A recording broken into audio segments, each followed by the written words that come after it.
Hello, hello, hello everyone, what is going on? James here and welcome to my UFC 267 and 268 predictions. I thought I might as well do them back to back because they're a week apart from each other, which is brilliant. We've been very spoiled with these two cards. Obviously Vettori vs Costa's up next. I'm recording this on the Friday, it's happening on the Sunday morning, so early hours of Sunday morning in the UK. So, yeah, let's just see if that ends up being alright. But the previous two cards are a bit lackluster and boring. But anyway, let's get into UFC 267 predictions. First then, we've got Magomed Ankalaev versus Volkan Oezedemir. Ankalaev has great boxing. In more recent times, he's been throwing combos. Like he did against Ion Cutelaba as well. The second fight was really brilliant, how he KO'd him. He's got great head movement, great footwork, lands good knees to the body in the clinch. With his grappling, it's sort of like, well, it'll go for the double leg, get him to the fence, and then get them on the ground and just chill in half guard pretty much. He doesn't try and get side control and mount or threaten any submissions or whatever. He just chills in half guard. As I say, he's got great head movement, but with his defence, he keeps his hands down. But again, great head movement and footwork. And if someone rushes him in a straight line, he does just sort of go backwards with his chin in the air. So that ain't really the best, but everyone's got strengths and weaknesses. And he's only lost once to Paul Craig via triangle choke. He's got 9 finishes and 6 decision wins. So, yeah. Anyway, Volkan Oezedemir, very good in the stand-up department. He's fought the who's who. It feels like he's been around for absolutely ages. OSP, close fight with him. KO Jimmy Manuwa. Then he lost 3 in a row, sadly. Lost to DC, I remember he got put in the crucifix and hit a barrel load of times. Was having a competitive fight against Anthony Smith until he got taken down. And I can't really remember the Dominic Reyes fight. I do remember him flooring Ilir Latifi. That was pretty cool. And Alexander Rakic, I can't remember that fight that well. And Yuri Prohaska, I'm pretty sure didn't he wobble Prohaska, but Prohaska managed to flatten him eventually. Well, not eventually, but at some point. Can't really remember that too well. But the thing is with Volkan, he's fought the who's who. He's got a lot of experience. He's got great power. But I feel like Magomed Ankalaev has got more tools, so I'll probably go for Magomed Ankalaev winning by, let's say, late second round TKO. Boom. Alright. Next fight is Khamzat Chimaev versus Lil Jingliang. Khamzat, he's fought 3 guys who've lost quite a few. Reese McKee, 2-0. What's his name? John Phillips. He's done it for years and years, fighting for ages, but again, he's lost a crap ton in the UFC. I think he's only won one, hasn't he? And Jeremy Chartu looked good in his last fight. But very, very mixed record. And the thing is as well, with these prospects, they usually end up getting beaten, sadly. And I don't think Lil Jingliang is the one to beat Khamzat Chimaev. But this is really, really close in my opinion. Oh yeah, I forgot to do the percentage thing. I did that with my last prediction. Let's go back to the other fight quickly. Probably 60% Magomed wins, 40% chance of Volkan winning. Anyway, back to this one. Khamzat Chimaev, great grappling. Keeps the pace on you. One of the few guys to have a 10-7 round over someone. Granted, it was against John Phillips, but still, big fair play in it, especially for your first fight to go against someone who's been a professional MMA fighter since 2005. That is pretty good, to be honest with you. I feel like they did try to catapult him quite a bit when he, after beating those 3 guys. But yeah, as I say, in the first round, John Phillips just took so much punishment from him, and then he got darsed in the second fairly early in the second, I'm pretty sure. But yeah, so and obviously against Meerschaert got KO'd really, really quickly. Pretty impressive though. I think the main thing that makes UFC want to promote him and that makes fans like him is that he fights so consistently at some real, and he'll go to middleweight then. he'll cut back down to welterweight, then go to middleweight. Well, I'm sure he's cutting a bit to middleweight, but not that much. So you've got to really rate that, to be honest. And at one point we thought he was retiring, didn't we? Because he got ill. Didn't he get COVID when he was meant to fight Leon? Didn't Leon have to pull out because of travelling restrictions then? Khamzat had to pull out because of COVID. So, yeah, you know, it is what it is. But he's back in it. He's going to be fighting again. So, fair play. And little Jingliang, I mean, he did flatten Santiago Ponzinibbio, which was pretty good. But when he fought Neil Magny, it was, I don't know. He just couldn't get him down, could he? And if your offensive wrestling isn't very good, I know that doesn't necessarily mean your defensive wrestling will be bad, because look at Francis Ngannou. You can't imagine him getting a body lock and a trip, or a double leg, or a single leg, or back body lock trip, or any of that jazz. And he defended Stipe's takedowns amazingly. Well, very well in the second fight that they had. So maybe he has got good takedown defense. I don't know.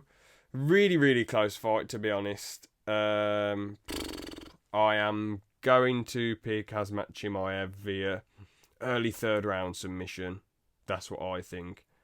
Early third round, rear naked choke. Dominates him for the first 2 rounds. I feel like with a lot of these upcoming prospects, you know, Edmund Shabazian, he fought Brunson and got whooped. I know he lost to Jack Manson since, but you get what I'm saying. Like, this is when everyone thought Edmund Shabazian's going to beat Brunson and all this jazz.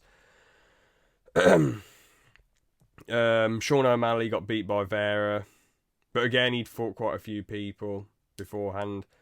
It feels like just hype trains in general do sort of get derailed. But and you know, what's his name? Chaos Williams, Joaquin Buckley as well. Their hype trains got derailed. So I think Khamzat can do it, though. He's got different styles to most of those guys. Most of those guys are... Well, Edmund Shabazian's very well-rounded. And Sean O'Malley, Joaquin Buckley and Chaos Williams are all just stand-up fighters. Khamzat's amazing at wrestling and makes his striking work with the wrestling. So, and he's got pretty great grappling too. So I think Khamzat wins. 55% chance of Khamzat winning, 45% chance of Liu Jingliang winning. That's just what I think. That's just what I believe. So, yeah, Khamzat by an early third round submission. Alexander Volkov versus Marcin Tybura. Yeah, I mean, at the end of the day, it comes down to, can Marcin get him down and land that ground and pound like he has done to previous opponents? Can he do it?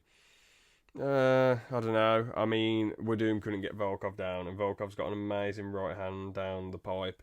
And Marcin Tybura seems like more hook-orientated, brawl-orientated than tactical like Volkov is, with his kicks and his amazing right hand down the pipe, and just general great kickboxing and great movement, really. I know Blazers managed to wrestle him and dominate him, but let's be real.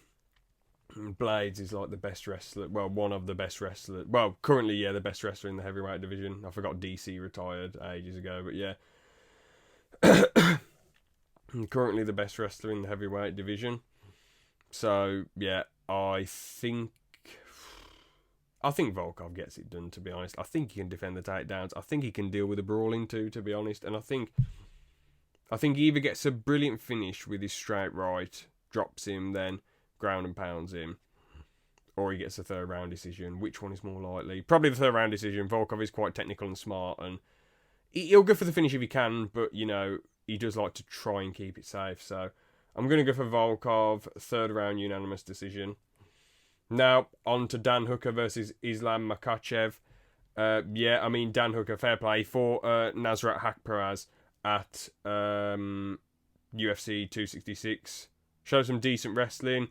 Got hit with a few hooks here and there. Relied on his chin a little bit, but showed some, you know, decent wrestling, decent grappling, and put the pressure on Nasrat as well. The hooks weren't doing too much damage to him, and Dan Hooker was landing way more strikes. So, but I just thought I'd point that out. Yeah, I mean, fair play that Dan Hooker took this fight, as I say. RDA was originally supposed to take it, but couldn't, had to pull out. So, fair play to Dan Hooker. Relies on his chin a lot, comes forward, loves being in the pocket. Good head movement, good kicks. And, I mean, he did show decent wrestling against Nasrat, but, you know, that isn't going to work against Islam Makhachev.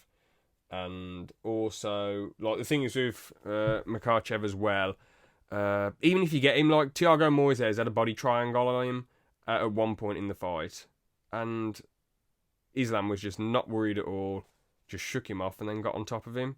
And it's like, man, this dude is just so slick and brilliant. The armbar that he nearly got on Drew Dober at the end of the first round, the transition was so beautiful. He just slipped on and just looked amazing. I mean, absolute beast. Decent striking, but the striking's there to utilise the wrestling. He does hit you on the ground, but he doesn't hit you a barrel load on the ground, really.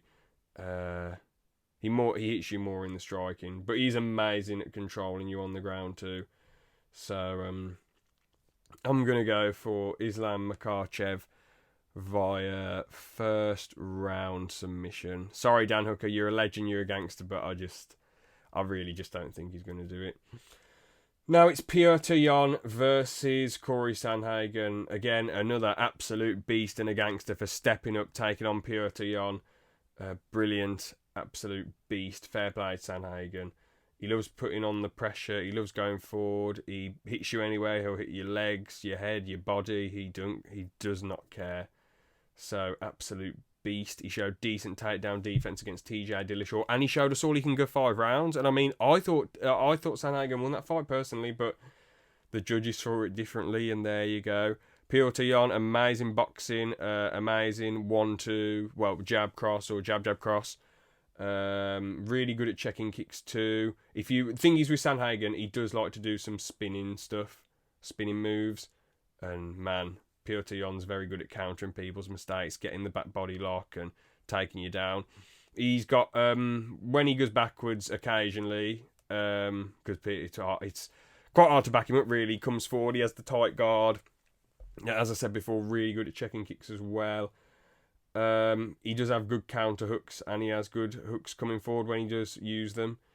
But as I say, Sandhagen's movement's amazing, but I feel like Petr Yan's pressure is going to be too much. And I just feel like Sandhagen, he'll probably think, it's like a short notice fight. I might as well, try and get some crazy KO on this guy. I mean, I know Sandhagen's really smart, but maybe I just feel like he might do something mad like that and then Petr Yan will get the back body lock, trip him up, and just basically do what he did to Aldo, but probably do it sooner to him. But I feel like the movement, he'll definitely struggle with Sandhagen's movement and feints, but I feel like eventually, he's just got to keep the high tight guard up, check the kicks. I am rooting for Sandhagen. He's one of my favourite fighter at bantamweight. I really wanted to win, but I just don't think he's going to do it. So probably Petr Yan, 4th round, TKO, ground and pound. Now on to Jan Blachowicz versus Glover Teixeira. Jan is just an absolute, utter beast. I've doubted him so many times. If you watch a lot of my predictions in the past, or basically any prediction that's involved Jan Blachowicz, I've usually picked against him for the most part, all the time. I just, I mean, even though I thought Jacare Souza won their fight, that's all irrelevant now, to be honest. It really is just irrelevant. I mean, Jacare would hold him against the wall against the cage for a whole round, and then they'd give it to Jan for some reason. It was very, very odd, very weird. But Jan, it was a close fight still, nonetheless. So, yeah, Jan is just a brilliant hand fighter when he's hand fighting southpaws. He lands that really good cross into left kick as well. Lands really good hooks, very good at countering on opponents' mistakes, like he did when Corey Anderson went for that calf kick, and then Jan hit him with that big, massive, humongous right hand. Glover Teixeira, the thing is with him, he's just really, really, really hittable, and you don't want to be hittable against Polish power, do you?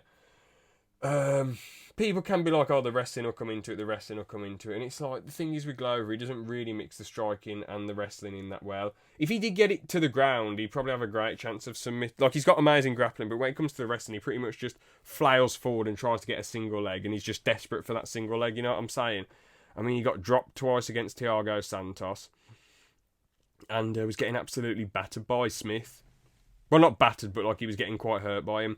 Thing is with that Smith fight, people might think, but Glover's got them. Again, Glover's a legend. He's such a nice guy, cool guy. I'm not really fussed who wins in this, I suppose. I don't know who I want to win. I don't always talk about who I want to win, but I might as well bring it up, I guess. I mean, Glover's such a nice guy, but so is Jan. I suppose I'll pick Jan because I respect how he's lost a load of fights, but he's come back. Wasn't he like 2-8 before 2017, and now he's like 9-0 or something. I don't know. I probably got that wrong, but yeah. So like, you've got to respect how he didn't give up. He's a prime example of keep fighting. Don't give up. Just in his instance, it's in fighting, but you can use that in real life as well and make it applicable to real life if you want to. So yeah, I suppose if even with fighters I really want to win, may the best man win. But like, I guess if I was rooting for someone a slight smidge, I'd say I want Jan to win. But I'm not particularly fussed who wins. But I was going to say, right, with the Smith fight, Smith was going jab, jab, jab, jab, jab, jab, jab, jab, jab. And then humongous right overhand that was really, really telegraphed. And the only reason Glover could take those right hands was because he could see them coming from about a mile away, and then he just moved his head. And I'm sure they hurt quite a lot, but because he moved his head, it took a lot of the power off the punch. And as I say, you could see him coming. If Smith was going straight down the middle and just tapping him, fight probably would have been a lot different. Smith probably wouldn't have got gassed out. So, yeah. And the corner were just screaming a million things to Smith as well. So, yeah, he was just throwing about a million things. And the end of, the beginning of the end for Smith in that fight was when he basically stopped and got a high guard, and then Glover just started hitting him. And a time when he really got wobbled was when he just reached his hands out to he got a bit of a flimsy tie plum, and then Glover landed a big uppercut on him. I'm not saying that was the very end of the fight, but that really, well, obviously wasn't, but that really, really, really damaged him. But yeah, Glover's really, really hittable, as he's proved in previous fights. And Jan is really, really, really, really powerful. So I'm going to go for Jan. Second round KO. That's just what I think. So yeah, let's go on to UFC 268 now. First fight I'll be predicting will be Frankie Edgar versus Marlon Vera.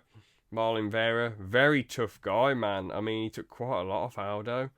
Took Aldo's leg kicks and a few body shots like it was nothing. And he wasn't as easily pressured by Aldo as a lot of other people. Like, he was pressured a bit, and it was obvious Aldo won, but still, it felt like he was standing his... Well, it seemed like he was standing his ground a bit. He's got great striking, in my opinion. He lands great knees and elbows in the clinch, got a great tie plum. With his grappling and takedown defense, it's not... I mean, it's not really that good. His takedowns aren't really that good. With his grappling, he's very much... he's got a good body triangle. Like, when he'll get the back body lock position, he'll try and sort of jump to get people's backs and keep the body triangle on. Or if he's on the ground, he doesn't do it as much nowadays, but he used to seem like very, very, very, very comfortable in his guard. Way too comfortable. Really tough fighter as well. Frankie Edgar, combo punches, then wrestles, combo punch wrestle, combo punch wrestle. You know, I mean, I can see this fight being pretty... I can either see Marlon Vera... Oh crap, I forgot to mention the percent thing with the previous fights. Damn it! Oh, for goodness sake. It doesn't matter too much, does it? But, bloody hell. Islam Makhachev, like, 90% chance of him winning, in my opinion. Purity on, like, 65% chance of him winning. And Jan Blachowicz, like, I guess Glover's takedowns, as much as I think Jan is capable of defending those takedowns. Look when he defended against Rockhold. I know Rockhold's not an amazing wrestler, but still. But, you know, I'd probably say Jan, 70% chance of winning. And Volkov, did I mention him? I don't know, like 55% chance of winning. So, yeah. Anyway, let's get back to UFC 268. So, Frank Edgar combo punches and wrestles. His chin is quite shot. So, as I say, I was going to say, I can see the fight either going... Frank Edgar, I don't think he can pull this off, but this is like... So the most likely outcome, I think, is Marlon Vera gets a decision win. I think he's able to get up off the bottom. He'll be trying a lot of get-ups, and yeah, he'll just be able to beat Frankie in the striking and get the win. Really hurt Frankie, in my opinion. I think he will really, really hurt him. Then the second most viable, well, the second most likely thing to happen, in my opinion, is Marlon Vera just lands a load on Frankie and rushes him and just KOs him fairly quick. That's the second most likely thing to happen. Then number 3, in my opinion, Frank Edgar wrestles him and ground and pounds him for 3 rounds. I can't see him finishing Vera. Vera's mad tough. But yeah, who knows what's going to happen there. Oh wait, no. So yeah, prediction. I think Marlon Vera gets a unanimous decision win. Yeah, that's just my opinion, as I say. So yeah, Marlon Vera unanimous decision win. 65% chance of winning, then 35% chance for Frankie Edgar. Next, Michael Chandler versus Justin Gaethje. Very interesting, very, very close fight. Oh man, thing is, the only reason it's really, really, really close, in my opinion, is because if Chandler initiates the grappling and Gaethje just like does what he does to get up and gives his back away, because that's with his get-ups, he does give his back away, and he can get gassed with the get-ups as well. When people are wrestling him, he does seem to get gassed out. Look at how gassed he was against Khabib. So, and I feel like if Chandler does that, Gaethje will get gassed. But so far, Chandler hasn't gone for any wrestling in the UFC, really. I mean, against Dan Hooker, he just pressured him. Right hand, leg kick, left hand, just pressure, and then eventually landed the big left hand. Fires one strike at a time. But yeah, it's mostly right hand to the body, or left or right to the head, or leg kick. That's mostly what he fires, really. And really, really bouncy movement early on. Gaethje, counter hooks when he's going backwards, hooks when he's going backwards when the opponent's trying to come forward. Or leg kicks when the opponent's trying to come forward. Or he'll stand in the pocket and trade occasionally. He used to trade all the time, but, you know, he sort of does it more. It's usually when he's coming forward, he'll either throw hooks, or he'll be like, alright, I'm going backwards, they're coming forward, throw a leg kick, or throw a check left hook, or throw a right hook. That's usually what he does. And he'll occasionally throw a stiff jab as well. I mean, Gaethje's better in the striking, and he's got a far better chin too. But the wrestling aspect of Chandler comes into it. It's so close, but is Chandler's chin really that good? And I was going to say as well, against Charles Oliveira, no wrestling. I mean, Charles initiated wrestling straight away, but Chandler did not initiate wrestling at all. And Charles Oliveira finished him. And I'm not saying Charles Oliveira isn't powerful, but to get dropped like that and then finished, maybe it was because he was really, really tired. I don't know. But, you know, you got to question his chin a bit, haven't you? You got to question Chandler's chin a bit. So I'm going to go, oh man, Gaethje, 3rd round KO. I think Chandler keeps trying to stand with him. Gaethje gets him with a load of leg kicks and counter hooks and just finishes him in the end. So 3rd round KO from Gaethje. Rose Namajunas versus Zhang Weili. Rose in the last one, I mean, it just felt like Zhang Weili was just sort of like not really. Because the thing is, she comes forward and loves getting in the pocket. With this one, she was just sort of standing from a distance with Rose in their first fight. Rose landed a jab and had that bouncy movement, and then caught her with an amazing head kick off her front leg. Again, I'm not trying to be like, oh, caught, oh, caught, lucky. Thing is, people can be like, oh, he got caught, she got caught, blah, blah, blah, blah. When I, in my head, when you say a fighter got caught, the person still threw that punch, and that punch still intended to land. So, when I say caught, I mean, like, it still took skill to time that head kick perfectly, especially with bouncy movement, because usually you have to be a bit, fairly flat on your feet to throw a kick like that. Not always, but and you can just get flat on your feet really quick. But you know what I'm saying? Like, she caught with a big head kick. And to be honest though, Weili, I don't think she's going to come back and improve, because with her mentality, she's like, oh, this happened, this excuse after excuse after excuse, instead of being like, at the end of the day, Rose is the one who won. And that's that. I mean, if Zhang Weili pressures Rose, I think eventually she could probably get... And by the way, Rose is one of my favourite fighters, by the way. She's probably my favourite fighter, actually. My number 2 is Charles Oliveira. Absolutely love the both of them. Legends. But yeah, Rose Namajunas, amazing boxing. Everything's down the middle. 1-2 or 1. Sometimes she'll combo with jab cross, hook cross. Occasionally throws kicks as well. Amazing movement, amazing at shifting. She can. It's not like she just flops when she gets pressured, but it's sort of like she gets gassed going backwards. I don't know if she's panicking in her head that they're pressuring her loads, and when she's trying to counter them, it's not doing much damage. I don't know. But I feel like she just gets a bit gassed going backwards. But when she's on the offense, she does amazing, or when no one's being pushed back or no one's going... Basically, if they're both in front of each other, she does amazing. And she's decent in the pocket, but I think I'd give Zhang Weili the advantage in the pocket, to be honest. But I still think Rose is going to get this one done, to be honest. I think it'll probably be a second round TKO. That's just my opinion. So, the main event, Kamaru Usman versus Colby Covington. So, Colby hasn't fought in forever. It's been about 1 billion years. I mean, he fought Woodley. Thing is with Colby, it's quite interesting. Because years ago, in like 2017, he fought Maya. Did well. Mugged him off.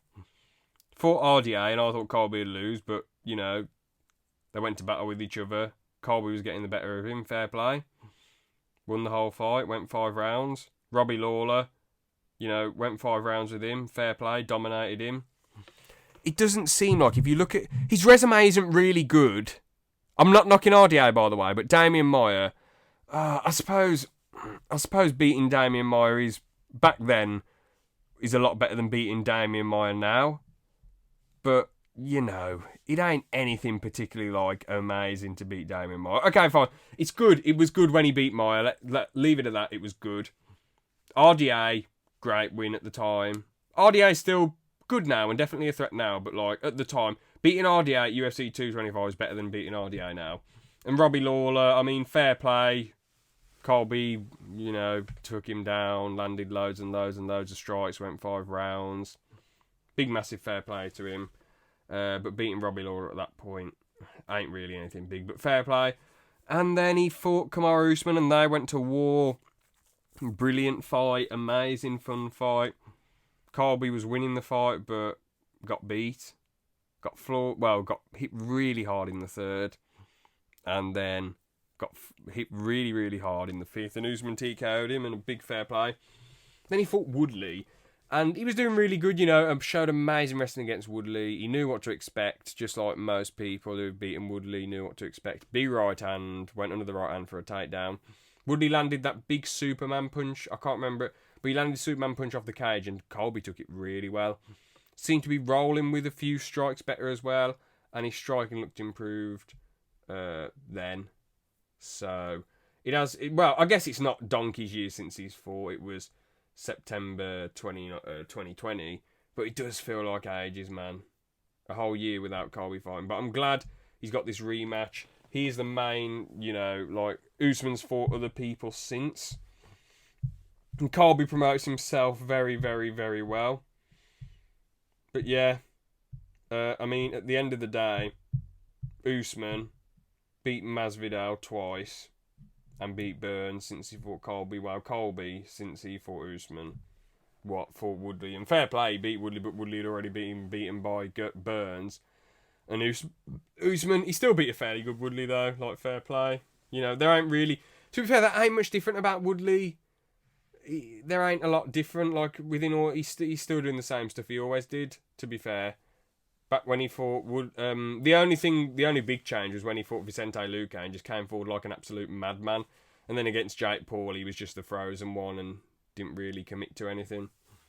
But, you know, it is what it is. Anyway, Usman, since he's been with Trevor Whitman, has looked absolutely amazing. And before that, he was amazing anyway. But, like, now, you know. And he's got... Basically, he's quite an anomaly because amazing chin, amazing cardio, amazing power. He's got everything. Like, he just seems to not really have any weaknesses. I guess you could leg kick him. He's got skinny legs and he doesn't check kicks. And he has got bad knees as well. But the thing is, he's just going to catch those legs and catch your leg and take you down. But will he be able to do that to Colby? Well, Colby sort of just a body and head more. Would Usman wrestle him? I don't know. Usman said if they're having an exciting fight, they're going to keep it standing. Usman, though, his main weapon, really hard jab, really hard cross. Those are his main weapons, and obviously wrestling and the occasional kick here and there.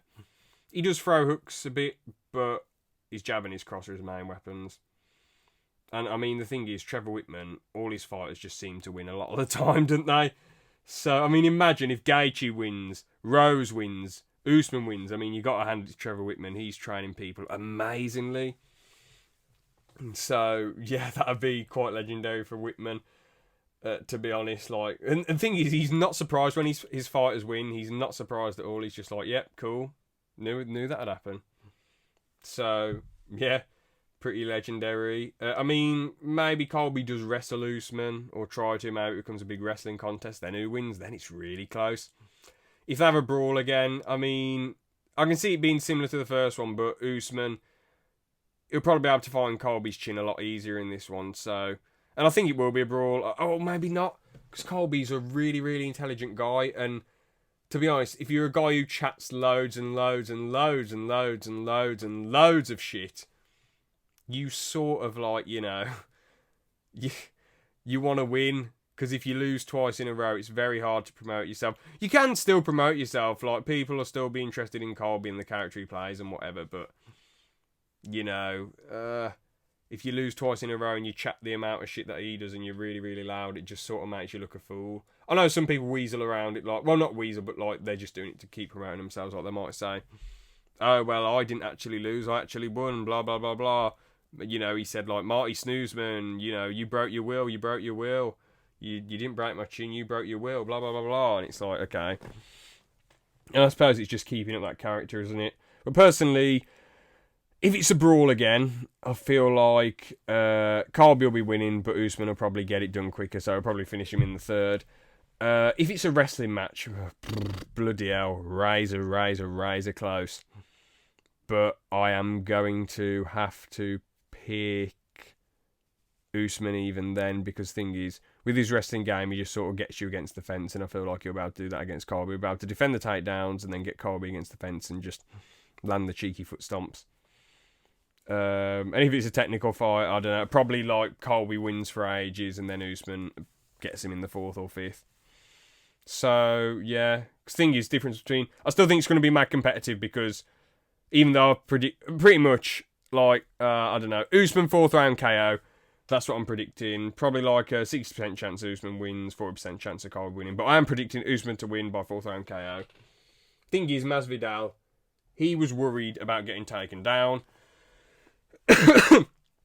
Gilbert Burns, he got gassed. He landed that amazing right hand, dropped Usman, but then he got gassed. He was really, really desperate for the finish, which was understandable in that situation. But yeah, Usman didn't want to go to the ground with him. And to be fair though, when Burns was lying on his back, Usman was landing some great body shots and kicks to his legs as well.